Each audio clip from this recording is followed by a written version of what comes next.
दोस्तों, परम पिता परमेश्वर ब्रह्मा जी के द्वारा रचित इस ब्रह्मांड में अनंत रहस्यमय तथ्य छिपी हुई हैं। हम चाहकर भी पूर्ण ब्रह्मांड की रहस्य को नहीं जान सकते हैं, क्योंकि यह ऊर्जा अपने आप में एक विशाल रूप धारण किए हुआ है। यहाँ तक कि मानव शरीर भी इन्हीं ऊर्जा के कृपा पात्र से अचेतन अवस्था से चेतन अवस्था में आता है। जब तक यह ऊर्जा हमारे शरीर में प्रवेश नहीं करती है, तब तक हमारा शरीर एक शव के भांति ही रहता है। अतः शक्तियों का खेल बहुत निराला है।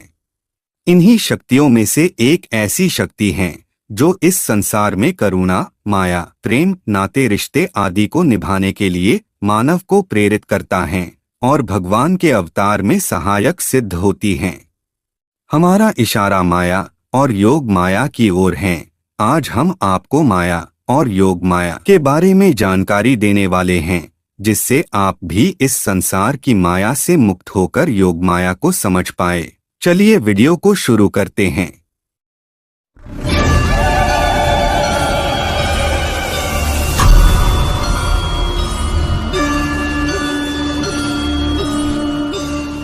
सबसे पहले यह समझ लीजिए कि माया और योग माया यह दोनों भगवान की शक्ति है। जैसा कि हम जानते हैं कि शक्ति और शक्तिमान से पृथक नहीं हो सकती।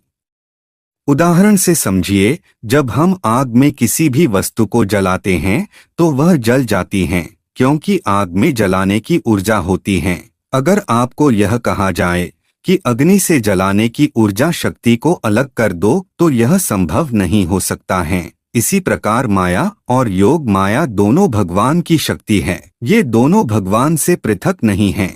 तो चलिए पहले हम माया को जानते हैं कि आखिर माया क्या है। रामचरितमानस बालकांड 116 में बताया है, जासु सत्यताते जड़ माया। एक वाक्य में कहें तो माया जड़ है। जैसे एक कुल्हाड़ी अपने आप कुछ नहीं कर सकती, वैसे ही माया अपने आप कुछ नहीं कर सकती। जब लकड़हारा उस कुल्हाड़ी को उठाकर तने पर प्रहार करता है, तब वह कुल्हाड़ी लकड़ी काटती है। वैसे ही माया भगवान की शक्ति पाकर काम करती है। परिभाषा थोड़ी टेढ़ी है, मगर हम समझाने का प्रयत्न करेंगे। श्री कृष्ण सूर्य सम माया होवै अंधकार, जहाँ सूर्य तहाँ नहीं माया अंधकार। इसको एक उदाहरण से समझिए। सूर्य की किरण जल में पड़ती हैं तो उसकी किरण जल में प्रतीत होती हैं, लेकिन सूर्य जल में है ऐसा नहीं कह सकते हैं, क्योंकि सूर्य ऊपर है न कि जल में। सूर्य ऊपर है और किरण नीचे है। यह किरण ऊपर नहीं जा सकती क्योंकि वो नीचे है।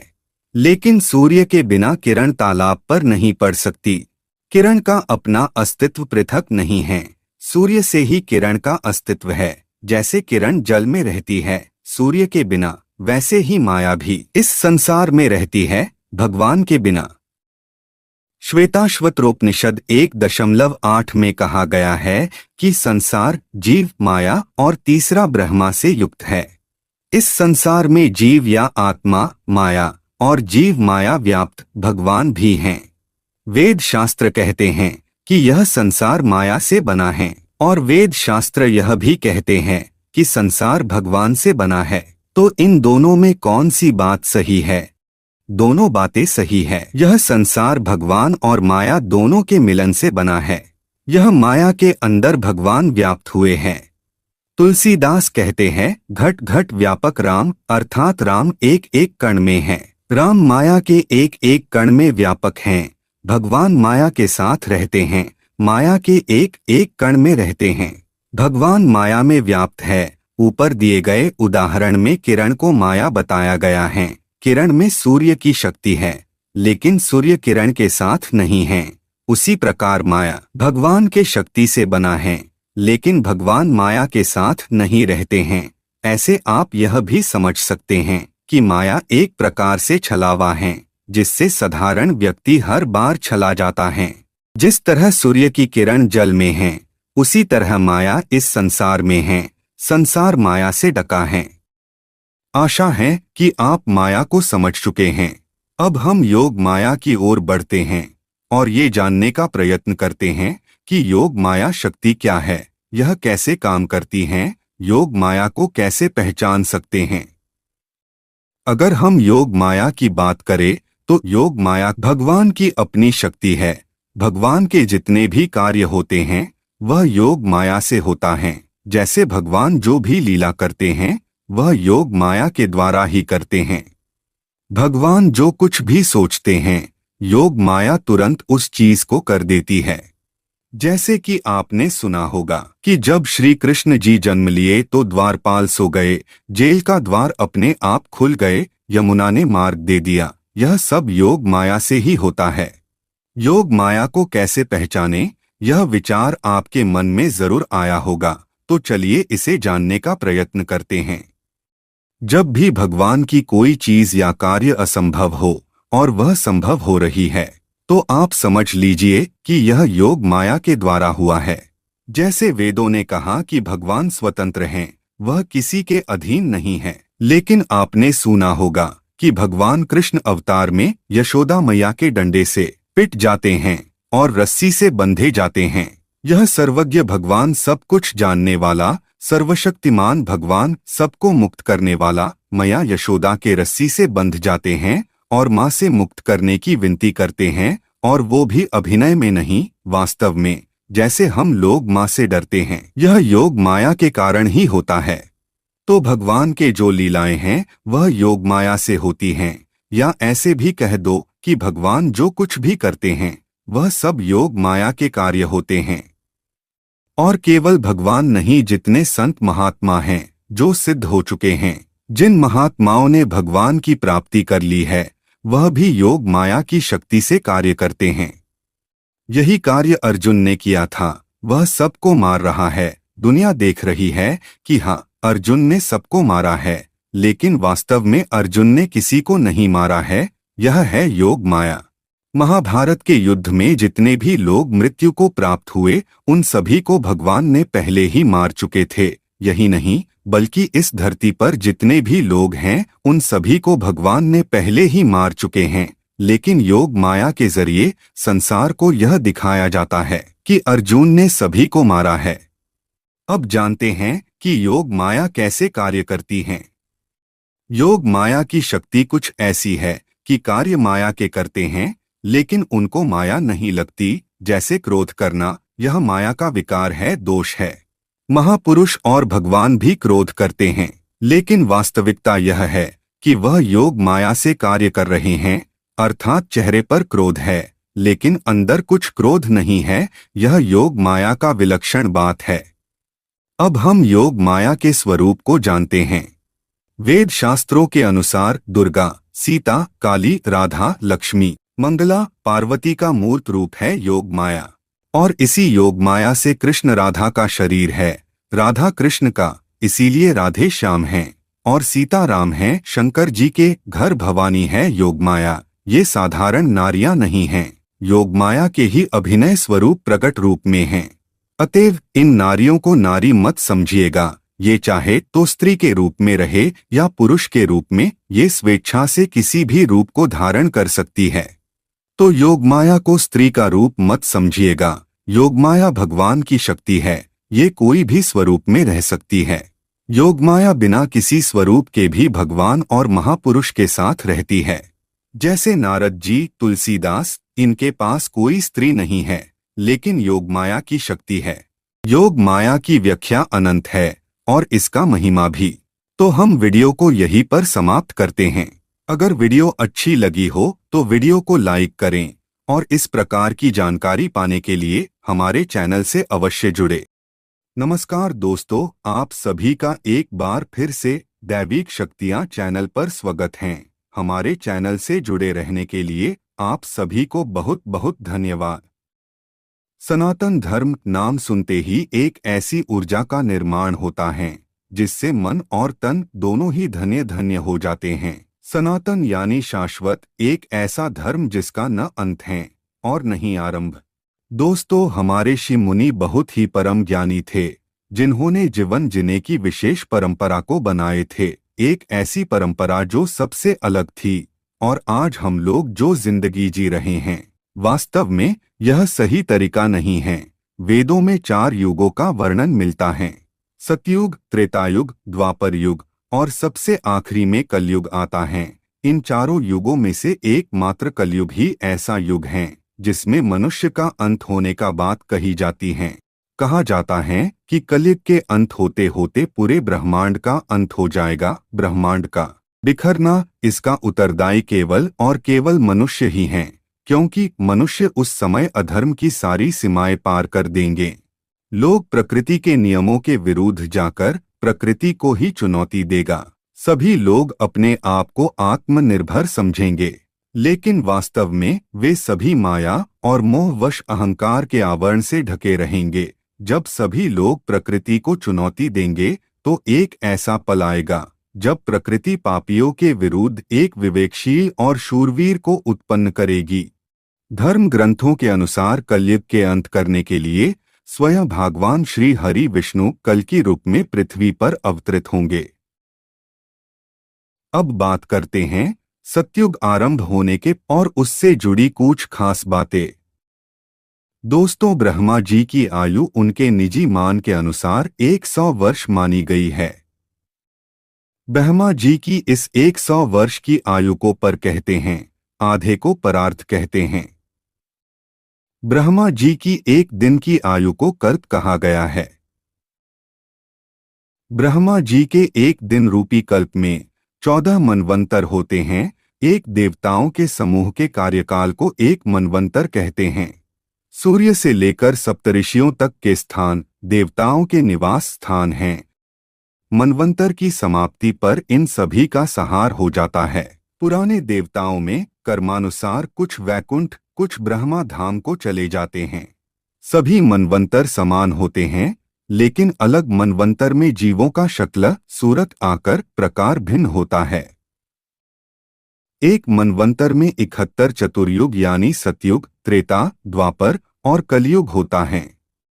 अतः लगभग 1000 चतुर्युग अर्थात 71 टाइम्स 14 = 994 के बराबर दिन और इतनी ही रात्रि ब्रह्मा जी के एक दिन यानी कल्प के बराबर होते हैं। अब युगों के आरंभ तिथि मास के बारे में जानते हैं। वैशाख मास के शुक्ल पक्ष की तृतीया को सतयुग का प्रारंभ होता है। कार्तिक मास के शुक्ल पक्ष के नवमी को त्रेता युग का आरंभ होता है। भाद्रपद मास के कृष्ण पक्ष की त्रयोदशी को द्वापर युग की और माघ मास की पूर्णिमा को कलियुग का प्रारंभ होता है। दोस्तों, जैसे कि एक मनवंतर में 71 चतुर्युग होते हैं, उसके हिसाब से वर्तमान वैवस्वत मनवंतर के 71 चतुर्युग में से 27 चतुर्युग बीत चुके हैं और 28वें चतुर्युग का कलियुग चल रहा है। देवताओं के गणना के अनुसार एक मनवंतर के 71 चतुर्युग में 1200 देवताओं का वर्ष अर्थात दिव्य वर्ष होते हैं। मानव गणना के अनुसार एक दिव्य वर्ष में 360 मानव वर्ष होते हैं, यानी एक मानव वर्ष = देवताओं का एक दिन। 12,000 दिव्य वर्षों में 4000 दिव्य वर्ष सतयुग, 3000 दिव्य वर्ष त्रेतायुग, 2000 दिव्य वर्ष द्वापर युग और 1000 दिव्य वर्ष कलियुग के होते हैं। चारों युगों को जोड़ने पर 10,000 दिव्य वर्ष देवताओं का वर्ष होता है तथा 2000 दिव्य वर्ष जो बचता है वह पितरों का संध्या और संध्यांश वर्ष हैं, जिसमें से पितरों का संध्या और संध्यांश वर्ष सतयुग में 800 दिव्य वर्ष, त्रेता युग में 600 दिव्य वर्ष, द्वापर युग में 400 दिव्य वर्ष और कलियुग में 200 दिव्य वर्ष के बराबर होते हैं। इस प्रकार की गणना हमें पुराण ग्रंथों, मनुस्मृति आदि से प्राप्त होती है। मानव गणना के अनुसार 71 चतुर्युग यानी एक मनवंतर में 12,000 × 360 = 43,20,000 मानव वर्ष होते हैं। जैसा कि हमने ऊपर कहा है कि एक मनवंतर के 12,000 दिव्य वर्ष में 4,000 दिव्य वर्ष का सतयुग होता है, 3,000 दिव्य वर्ष का त्रेता, 2,000 दिव्य वर्ष का द्वापर और 1,000 दिव्य वर्ष का कलियुग होता है। इसके द्वारा प्रत्येक युग में होने वाले देवताओं और मानवों के वर्ष होते हैं। 12,000 / 4,000 = 3 सतयुग, 12,000 / 3,000 = 4 Treta Yuga is equal to 12,000 divided by 2000 is equal to 6। Dwapar Yuga 12,000 divided by 1000 is equal to 12। Kalyug. अब 12,000 दिव्य वर्ष को 71 चतुर्युग से भाग करने पर जो अंक प्राप्त हो उसे 3, 4, 6, 12 से भाग करने पर प्रत्येक चतुर्युग काल के दिव्य वर्ष प्राप्त हो जाएंगे। अतः 12,000 divided by 71 is equal to 169.01408 एक चतुर्युग का दिव्य वर्ष। मानव वर्ष गणना। Satyug is equal to 169.01408 divided by 3 is equal to 56.33802 times 360 is equal to 20,281.69 मानव वर्ष। Tretayug 169.01408 divided by 4 is equal to 42.25352 times 360 is equal to 15,211.267 मानव वर्ष। Dwapar Yuga is equal to 169.01408 divided by 6 is equal to 28.169013 युग 360 इज इक्वल टू 10,140.845 मानव वर्ष। Kalyug is equal to 169.01408 divided by 12 is equal to 14.084507 times 360 is equal to 5,070.4225 मानव वर्ष। कुल 50,704.225 मानव वर्ष का एक चतुर्युग होता है। 28वें चतुर्युग में भी यह कलियुग है जिसके कुल वर्षों की संख्या 5,070.4225 या 5,071 वर्ष है, जिसमें से आज 2020 के अनुसार 5,022 वर्ष समाप्त हो चुके हैं। अतः आज से 5071 इज इक्वल टू 49 वर्षों बाद अर्थात वर्ष 2069 की वैशाख मास के शुक्ल पक्ष की तृतीया से 29वें चतुर्युग के सतयुग का आरंभ होगा। यह पुराणों के अनुसार हैं। अब बात करते हैं सतयुग आरंभ होने के कुछ लक्षणों के बारे में। कहा जाता है कि जब कलयुग का अंत होने वाला होगा तो लोग अपने धर्म से विचलित होने लगेंगे। उस समय धर्म के अन्य शाखाएं भी फैल जाएंगे जो सत्य को नकारेंगे। लेकिन एक ऐसा भी वक्त आएगा जब सभी लोग जीवन जीने की मूल विधि को भूल जाएंगे। किसी को भी जीवन जीने की सही ज्ञान नहीं होगा। जब सभी लोग काम वासना में लिप्त हो जाएंगे तब सनातन धर्म उन सभी के बीच में जीवन जीने की एक आश लिए प्रकाशित होते चले जाएगा। जब सभी सनातन से प्रभावित होने लगेंगे और सनातन की ओर वापसी होंगे, जब पूरी दुनिया भर में सनातन धर्म का ध्वज लहराने लगेगा और जो लोग सनातन का त्याग किए थे वो सभी लोग सनातन धर्म को पुनः स्वीकार करने लगेंगे और सनातन की ओर वापसी होंगे, जब फिर से हवन विधि को पूर्ण रूप किया जाने लगेगा तो समझ जाना कि बहुत जल्द ही सतयुग का आरंभ होने वाला है। तो दोस्तों, ये थी सतयुग आरंभ होने के कुछ लक्षण जिसे मैंने आपको संक्षेप में बताए हैं। अगर आपको यह वीडियो अच्छी लगी हो तो वीडियो को लाइक करके चैनल को सब्सक्राइब जरूर करें।